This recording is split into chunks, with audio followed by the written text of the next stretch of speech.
রাত কয়টা বাজে দেখছো? এত দেরি করে কেউ বাড়ি আসে?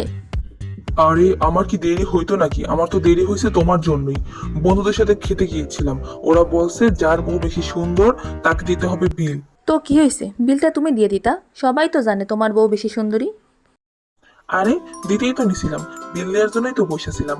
আমার তো বিল হয়েছে 5,000 টাকা, কিন্তু 5,000 টাকা তো আমার সাথে ছিল না, ছিল মাত্র 2,000 টাকা। তাই 2,000 টাকা দিছি, আর বাকি 3,000 টাকা দিতে পারিনি। হায় রে, এইটা কোনো কথা হইলো? তুমি আমার কাছে ফোন দিতা, আমি বিকাশ করে দিতাম। বিলটা তোমারই দিতে হইব, অন্য কেউ দিতেই পারবো না, কারণ তোমার বউই বেশি সুন্দরী। একটা কাজ করা যায়, তাইলে বাকি 3,000 টাকা তুমি আমারে এখন দাও, আমি গিয়ে অগরে দিয়ে আসি। তাইলেই তো হয় না? হ, বুদ্ধিখানা তুমি ভালোই দিছো। তাহলে তুমি 1 মিনিট দাঁড়াও, আমি 2 মিনিটের মধ্যে টাকা নিয়ে আসতেছি।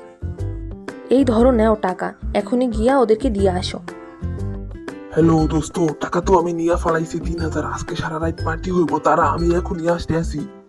তোর ভাবির সেই বলদ বানাইছি।